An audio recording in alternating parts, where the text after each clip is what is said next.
ગામડાની વાત કરી ને કે ગામડું કેવું હોય, ચબૂતરા ને ચોરા હોય, ઘરના દૂધણા ઢોરા હોય, ઘર ખેતર ને પાદર હોય, પ્રેમ ભાવ ને આદર હોય, હવા ઉજાસ મજાના હોય, ઘી દૂધ તણા ખજાના હોય, ગાય ગોવાળ ને ગાડા હોય, ધણખૂટ ને વળી પાડા હોય, હઈ ઉતાર ને મોચી હોય, વાળંદ લુવાર ને ગાંચી હોય, શેરીએ ગલીએ નાકા હોય, રસ્તા એના કાચા હોય, કેડી વાંકી ચૂકી હોય, બાયુના કમરે કૂંચી હોય, કુવા તળાવ ને હારા હોય, વરસાદ થાય તે ગારા હોય, ગામમાં એક ગોર હોય, ઈ હારા કામમાં મોર હોય, રૂપ નીતરતી નારી હોય, જેની આંખું તેજ કટારી હોય, વળી લાજ શરમની મારી હોય, જાણે પાદરની પણ યારી હોય, એનું આંગણું ગારથી લીપેલ હોય, પાછું દિવેલિયાથી દીપેલ હોય, એના આંગણે તુલસી ક્યારો હોય, અને ત્યાં સંતોનો ઉતારો હોય, શહેર કરતા તો સારું હોય, ઈ ગામડું અમારું પ્યારું હોય.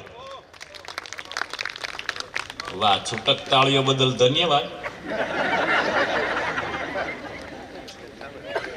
તાળી પાડવાથી અને આસન કરવાથી 80 જાતના રોગ મટી જાય છે, એવું રામજી દેવજી કહે છે.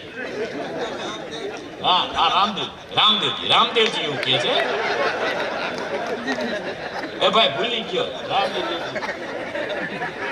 રામદેવજી એવું કહે છે, આસન કરવાથી 80 જાતના રોગ મટી જાય છે. એની આંખમાં હજુ કોઈ ફરક નથી પડ્યો.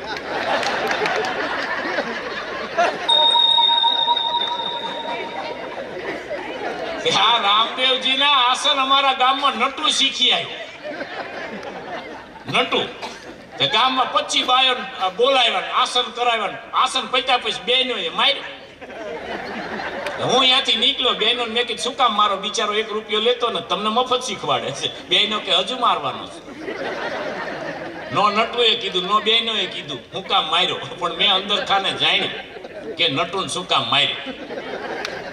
આ નટુ રામજી દેવજી ના આસન શીખી આવ્યો ને, એમાં રામદેવજી ઓલી આંખ મટમટાવે ને એ હોત શીખી આવેલા.